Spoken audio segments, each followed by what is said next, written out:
khusus hewan dan habitatnya. Minggu lalu kita sudah belajar bagian-bagian tubuh hewan dan fungsinya. Sekarang kita masuk ke ciri khusus hewan dan habitatnya ataupun tempat tinggalnya. Contohnya ayam. Ciri khusus ayam. Ayam memiliki paruh panjang dan runcing. Cakar panjang, hampir seluruh tubuh ditutupi dengan bulu. Itulah ciri-ciri dari ayam. Lalu, ayam tinggal di mana? Ayam tinggal di darat. Atau ciri habitatnya berada pada lingkungan yang banyak tanah dan semak. Yang kedua itu bebek. Ciri khusus bebek yang pertama itu paruh agak panjang dan lebar. Yang kedua, kaki berselaput. Yang ketiga, leher panjang. Dan yang terakhir, bulu berlapis minyak untuk membantu bebek itu sendiri berenang di dalam air. Dan kaki yang berselaput juga membantu dia untuk memudahkan mengapung di air itu sendiri.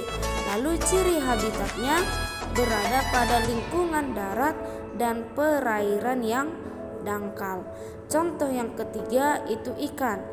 Ciri khusus ikan yang pertama memiliki sirip untuk berenang, memiliki insang untuk bernapas, memiliki sisik dan lendir. Jadi ini merupakan ciri khusus ikan. Lalu ciri habitatnya, ya kita pasti tahu lingkungan yang berair ataupun di dalam air. Yang selanjutnya adalah cicak. Bagaimana ciri-ciri khusus cicak? Yang pertama itu bagian telapak kaki menonjol untuk melekat, lidah panjang dan lengket, dapat memutuskan ekornya itu untuk melindungi dirinya dari mangsanya. Lalu ciri habitatnya bagaimana? Iya, habitatnya di lingkungan bertanah dan di dinding atau di atap rumah. Selanjutnya adalah kelelawar. Ciri khususnya sayap membentang antara tulang jari dan tulang lengan. Jari kaki bercakar panjang dan melengkung. Sistem pendengaran dan penciuman sangat tajam. Jadi kelelawar ini memiliki pendengaran dan penciuman yang sangat tajam untuk mendengar dan mencium mangsanya itu sendiri. Lalu ciri habitatnya bagaimana? Ya, habitat kelelawar berada pada lingkungan yang gelap dan lembab. Itulah ciri habitat kelelawar. Kita lanjut ke unta. Ciri khusus unta yang pertama memiliki punuk untuk menyimpan cadangan makanan. Yang kedua, telapak kaki memiliki bantalan kulit yang keras. Yang ketiga, bulu mata panjang untuk melindungi mata dari debu. Karena kita tahu hewan ini kita temui di pasir gurun atau gurun pasir. Jadi ciri habitatnya kita tahu pasti di lingkungan yang gersang dan kering seperti gurun pasir. Lalu selanjutnya ada citah. Ciri khusus citah yang pertama, tubuh berwarna kuning kecoklatan dengan bintik hitam. Kaki dan tungkai panjang, memiliki ekor panjang. Itu dia ciri-ciri citah. Apakah kamu kenal citah? Miss pasti yakin kamu kenal citah walaupun tidak pernah melihatnya. Pastinya kamu pernah menonton di televisi kamu. Lalu ciri habitat citah berada pada daerah kering, terbuka dan padang rumput. Selanjutnya hewan semut. Bagaimana ciri khususnya? Pertama, memiliki antena, mengeluarkan bau khusus jika dalam bahaya. Bau khusus juga sebagai alat komunikasi. Jadi mereka berkomunikasi dari bau khusus yang mereka keluarkan. Itu ciri semut. Bagaimana dengan habitatnya? Ya, dia hidup di lingkungan tanah yang bersuhu sedang dan menempel pada pohon-pohonan. Lalu ada burung hantu.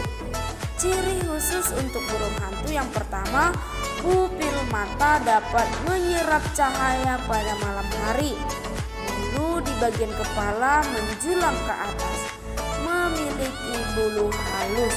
Jadi burung hantu ini bekerja pada malam hari karena dia memiliki pupil mata. Lalu ciri habitatnya bagaimana?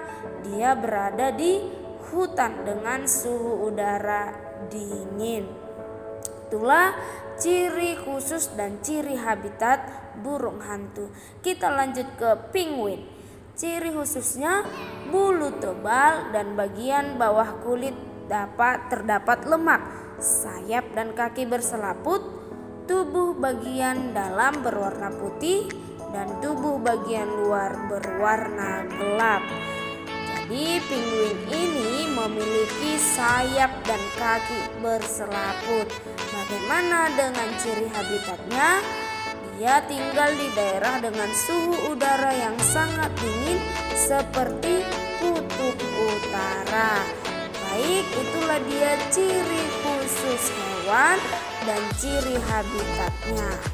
Maka kita dapat menyimpulkan bahwa setiap jenis hewan memiliki ciri khusus yang berbeda-beda dan disesuaikan dengan habitatnya. Baik, kita lanjut ke melestarikan hewan langka. Melestarikan hewan langka yang terancam punah merupakan kewajiban kita bersama. Kita wajib menjaga keseimbangan dan kelestarian hewan-hewan tersebut untuk kelangsungan kehidupan di muka bumi. Pelestarian hewan langka bertujuan agar hewan tersebut tidak mengalami kepunahan dan bermanfaat untuk kelangsungan hidup manusia. Maka sebagai warga negara kita mempunyai kewajiban dan tanggung jawab untuk melindungi dan melestarikan hewan-hewan langka tersebut.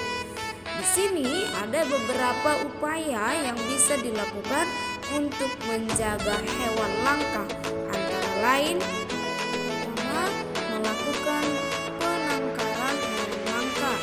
Kedua, mendirikan tempat-tempat perlindungan hewan langka, misalnya Suaka Marga Satwa, Cagar Alam, Kebun Binatang, dan Taman Nasional.